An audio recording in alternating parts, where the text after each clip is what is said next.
Hey guys, it's Allie with Allie Answers. I hope that you're having a fantastic day. If this is your first time watching one of my videos, then welcome. And if you've been here before, thank you so much. I appreciate you more than you can ever know. Today we are celebrating my 175th upload. 175 videos. I can't believe that I've actually uploaded that many, but according to YouTube, it's true. So I thought that I would take this opportunity to talk a little bit about myself and what I do. A friend recommended that I explain to you, where did I get this information? Why do I know the things that I know? So here we go.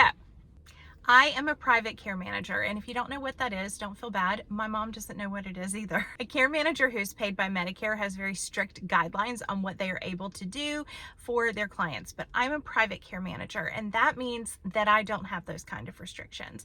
I can do what my client needs me to do. So to give you an idea, I'm going to explain to you kind of the spectrum from here to here, what I do for my clients. I have clients who still live at home, and in order to keep them home and safe, I visit on a regular basis. I fill their MediPlanners with their medication. I make sure that they're taking them on time and that the right ones are gone at the right time. I also take them to the grocery store. We go out to eat. I may take their dogs to the vet. I may meet the electrician at their house. I've done that. And because I'm a private care manager, I can do whatever I need to do. And that includes crawling through their shrubbery and finding their little faucets so that I can put a faucet cover over it when it's going to be freezing temperatures. I can do most of the things that family can do. For this type of client, I probably would go to most doctor's appointments with them, from the eye doctor to the neurologist or specialist. And I would provide the family or interested parties information on how that appointment went, maybe tests that were going to be given and test results, as well as make recommendations for vaccinations or things that the person might need. My job in that type of care management role is really being an advocate for that person and making sure that they have everything that they need so that they can stay at home safe as long as possible.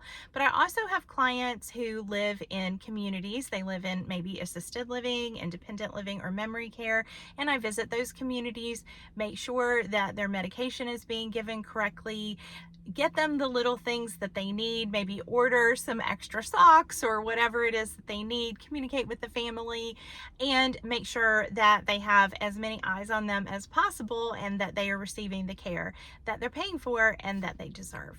A lot of times in cases like that, there is some family coaching element involved. Maybe the person has some level of dementia or they have some level of physical incapacity, and the family really does need as much support sometimes as the client.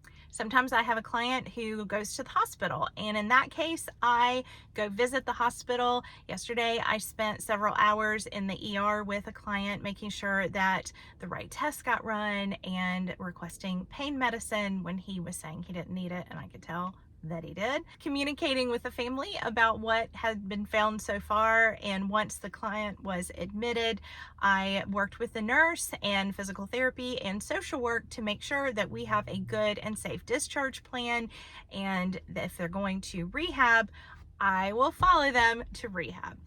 I have clients who go to rehab and I show up for care plan meetings. I make sure that they have what they need, encourage them to advocate for themselves, but when they don't feel comfortable, I advocate for them, making sure that they get the diet that they need, the exercise bands, the extra shirts ordered, whatever it is. I am there to advocate for them, visit them, make sure that they know that they're not forgotten and that we have a plan, and helping them transition into whatever is next. Now, speaking of whatever is next, I was in the senior living industry for almost 18 years, and after that, I was in hospice for nearly 4. In addition to those roles, I led a family support group for 18 years, and I'm a dementia specialist. I've been trained by the Alzheimer's Association and 2 other private companies as well. I walked with and coached a lot of different families through all kinds of things during those years. I supported them and encouraged them and got them resources, for example, home health, home care, hospice. I made sure that physical therapy was involved when they needed to be, even if it was private physical therapy. And that is why you hear from me all the time on those types of issues. Definitely being a care manager is my favorite role thus far, because I get to be intimately involved in people's lives and make changes and suggestions for changes for things that are going to make a difference. For example, I had a gentleman who had dementia and he was in the hospital with a urinary tract infection. He was very sick. The hospital is not really well designed to deal with people that have dementia. So in his case, they actually were not giving him the medicine that he needed. And instead, they would wait until at night when he would get very agitated and upset, and they would tie him to the bed and then give him a medication that would knock him out for 18 hours. This is not a good solution, and I had to kind of fight with the doctor a little bit and get him to try a medication that I knew was probably going to work better. Luckily for him and for me, that medicine did work better, and my client could be released from his restraints. I also advocated for him to have a sitter in the hospital with him rather than being tied down. I hate talking about things like that because it sounds so negative, but it does happen sometimes if you don't have someone advocating for people right there in the hospital room on a regular basis. Sometimes our seniors can just fall through the cracks, and part of my job is trying to make sure that that does not happen. Asking enough questions to try to make sure that we did all the tests that anyone can think of if we're not sure what's going on, and to encourage and support my clients to make sure that they have the very best recovery possible. And when recovery isn't possible, when we are looking at end-of-life solutions, my goal is to make sure that that person is able to pass away in their home environment whenever possible, and to make sure that their wishes are maintained.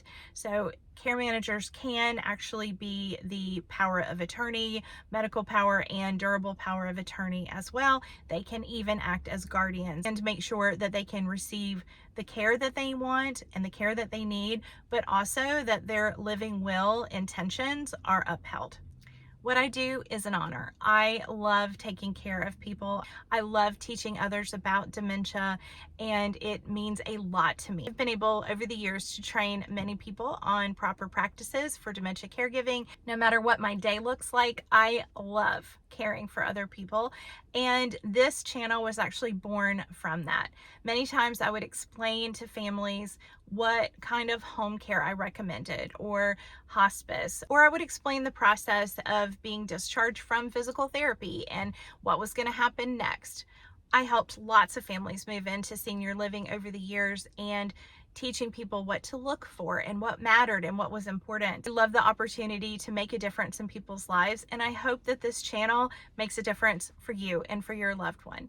And if it does, please like, comment, and share so that more people will see this video and we can do more good. So, how was it?